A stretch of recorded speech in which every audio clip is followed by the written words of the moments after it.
ایک مشہور بزرگ گزرے ہیں، تو ان کے پاس ابو علی سینا مشہور حکیم صاحب ہے، ان کے پاس آئے۔ ابو الحسن جو تھے نا خرقانی، بہت اللہ والے تھے، ان کے پاس ابو علی سینا حکیم صاحب آئے اور ان کی محفل میں آ کر کچھ باتیں سننا شروع کی۔ تو انہوں نے بھی اللہ کے ذکر کی فوائد گنانا شروع کی۔ اللہ کا ذکر کرو گے یہ ملے گا، یہ ہوگا، یہ ہوگا، گناہوں سے بچو گے، حلاوت ہوگی، عبادت میں سکون ملے گا، طرح طرح کے فضائل جو احادیث سے مروی تھے وہ بیان کیے۔ جب دعا ہوگی ختم ہو گیا، حکیم صاحب نے سوال کیا کہ حضرت یہ ایک الفاظ، ایک ذکر کے اتنے اثرات، ایک لفظ ہے، ایک ذکر ہے اور اس کے اتنے اثرات ہیں، اتنے ثمرات ہیں۔ تو حکیم صاحب کو انہوں نے غصے میں جواب دیا فارسی میں کہ تو کیا جانے اے خر، خر کہتے ہیں گدھے کو، تو کیا جانے اے خر اس لفظ کے بارے میں کہ کتنے اس کے انعامات اور برکات ہیں۔ تو وہ بات تو الگ رہے گی، مگر اس حکیم صاحب کو جب خر کہا تو ان کی تو طبیعت خراب ہو گئی۔ علاقے کا حکیم ہوں، معالج ہوں، بڑا آدمی ہوں اور سارے لوگوں کے سامنے مجھے حضرت نے گدھا کہا، ان کا رنگ تبدیل ہونے لگا، پریشان ہونے لگے۔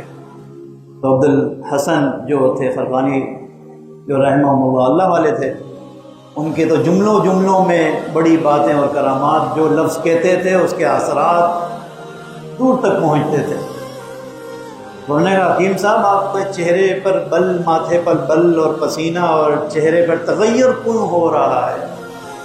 انہوں نے نظریں جھکاتے ہوئے کہا حضرت آپ نے سب کے سامنے گدھا کہہ دیا، اس سے بڑھ کر میرے لیے اور کیا ہو سکتا ہے، میں تو شرم سے پانی پانی ہو گیا۔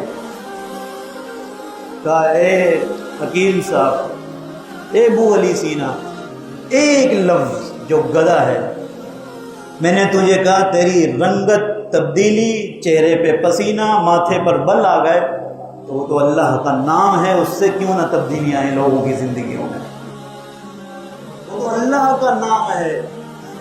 تو مجھ سے سوال کر رہا ہے کہ ایک لفظ کے اتنے اثرات کیوں ہیں؟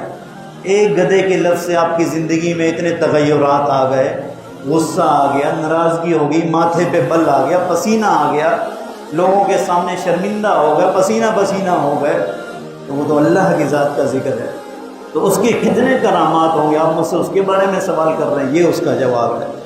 تو خدا را جب آپ اللہ کے ذکر سے جڑیں گے، اس کی حلاوت، اس کا سکون محسوس کریں گے، تو دنیا کے ہر سکون کو آپ پیچھے چھوڑ دیں گے۔ دنیا کا کوئی سکون، کوئی تجارت، کوئی معاملات، کوئی رشتہ آپ کے دل کو وہ اطمینان، سکون نہیں دے پائے گا جو اللہ اللہ اللہ کا ذکر آپ کے دل کو اطمینان دے گا۔ اللہ جل شانہ سے دعا ہے اللہ جل شانہ مجھے اور آپ کو ذکر کرنے والا، اللہ کو یاد کرنے والا بنائے۔ وآخر دعوانا الحمد للہ رب العالمین۔ اللہم صل وسلم